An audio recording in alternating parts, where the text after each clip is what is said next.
Do you love the Lord? Do you love the Lord? Do you love the Lord? What is love? We can use the word love in so many different ways. This is the problem of the English word. I can say, I love God, I love my parents, my spouse, my children, my friend, my dog, my cat, my food, the alcohol, or the casinos, right? But in the biblical Greek, where we read the gospel, there are three kinds of love defined perfectly. First is eros. It is as the sensual or erotic love. It is based primarily on emotion and physical attractions, and it ordinarily leads to marriage and family life. It's a good thing. Attracted and fall in love. The second one is this, philia. It refers to admiration and devotion for someone, for somebody or something that is likable, as in love of parents or heroes, or love for a certain art or hobby. It is based on idea of the mind. And then third, agape. It is a self-sacrificing and unconditional love that is extended to the person who is not likable or who does not deserve to be loved. It is a love based on the will, a decision to love in spite and despite of. No matter what happens, it drives a person extreme heights of heroic self-sacrifice. This is the love that Jesus had for us, all sinners, and it led him to the cross. He said, no one has greater love than this. He's pertaining to that agape love, to lay down one's life for one's friends. And he gave us that commandment, love one another as I have loved you. So he is using the word agape, not philia, not eros. In the gospel today, Jesus asked Peter, using the word agape, he said, agapas me. Do you love me with the same sacrificial and unconditional love that I have shown you? Are you ready to die for me? But Peter responded with this, philose, meaning, yes, Lord, you know that I admire you, I like you so much. It was a yes, but not as agape. Maybe his threefold denial of Jesus must still be haunting him, and he is also aware of his inability to live up to the level of agape. So in the second question and answer of Jesus and Peter, the same thing. Agapas me. But Peter will answer, philose. And then the third question of Jesus was different, because knowing the heart of Peter, Jesus now used the word philia. And he said, phileis me. And Peter answered, philose. It's a clear acknowledgement of Peter's limitation, but also the unconditional acceptance of his imperfect love.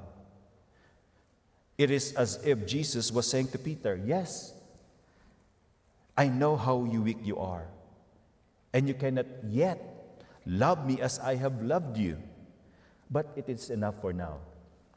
Just do your job, feed my lambs, take care of them with the best love you can muster.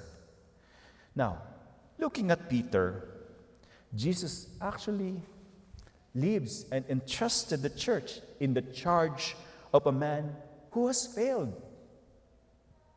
He's a failure. But indeed, Peter is a person who was far from perfect. We could see that in many accounts in the gospel. Peter is a person easily distracted. Remember the one in the walking on the water? He sank like a stone because he was easily distracted. He's a slow learner who needs even the simplest story explained to him. He is tactless and very impulsive. He is unfaithful. He denied the Lord 3 times. He is hesitant and struggles with whether he loves Jesus in the right way or no.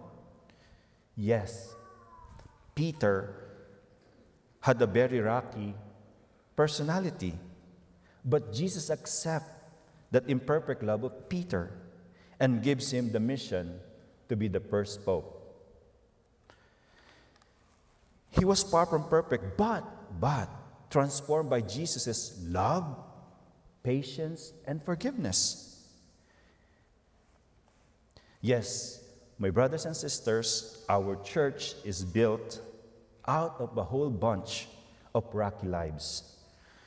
We have more than our share of bad, unwise, and corrupt Catholics, Christians, over the centuries in history.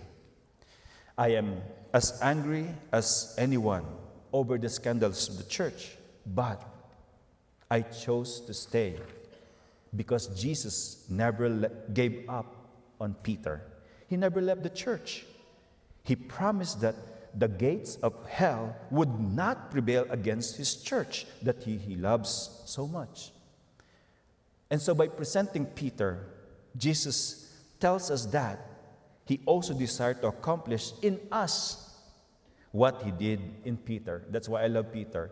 In him, I can see my own imperfections, limitation, but the grace of God lifting that human situation into an inspiring divine love. Jesus hides his treasure in the jars of clay. A clay that is very easily broken. And that is where God is putting his treasure, in the jars of clay. Jesus did not give up on Peter. He empowered him to be able to level up his way of loving. He chose a flawed people like you and me, with a bad past, shaky present, and uncertain future. I can always imagine how God worked his grace through your prayers and sacrifices, that a farm boy, me, from the Philippines, will be standing here with you. It's all God's grace. Remember, Christ's calls does not exclude failure. But you see, Peter came to know God through the grace in his failures. At times, failures can be the finger of God pointing the way, awakening within us the awareness of our own helplessness and limitations. Jesus is posing the question of love to Peter to give him strength and renew his faith. This is, my brother and sister, the good news for all of us here. We are being challenged also by the Lord to level up our way of loving and responding to his love. We may struggle and fail to live up to that expectation of the Lord, but this should not encourage us. Looking at Peter, because Jesus understands us as he understood Peter. He meets us where we are right now, no matter where you are. You know, there's a practice that originated many years ago in Japan called kintsugi. In our experience, when we have a teacup with a broken handle or something similar, we might get out the super glue, whatever brand you may use, and try to repair it as seamless as possible, hoping it will look like it was never been broken. But kintsugi, can you say that? Kintsugi does the opposite. It acknowledges the brokenness and actually ends up articulating and highlighting it. The failures, the brokenness. It repairs the broken and chipped pottery and ceramics by putting them together, but not in its original form. Instead, the restoration process involves the use of pure gold to mend and divide and heals the fissures. The broken vessel is put back together in such a way that it is stronger, more beautiful, and valuable than before it was broken. The church history tells us that Peter rapidly grew in maturity and perfection in his love. The grace of God enabled him to fulfill his ministry as the rock of the church. We could see that in the first reading, in the Acts of the Apostles, Peter showed his firm conviction, love, and dedication to the Lord when he boldly proclaims in the Roman authorities, "We must obey God rather than men." And eventually, he kept his exemplary ministry and sterling public witness by offering his life on the cross. He died a martyr in the hands of the cruel Emperor Nero by crucifixion upside down. In this moment, Jesus turns to us and asks each one of us, "Do you love me?" Most likely we will answer, "Yes, Lord. You know I like you, I admire you, I enjoy being with you." But this question is more demanding than that. Do you have agape love for me? Are you willing to sacrifice for me? Are you ready to risk your life and everything for me?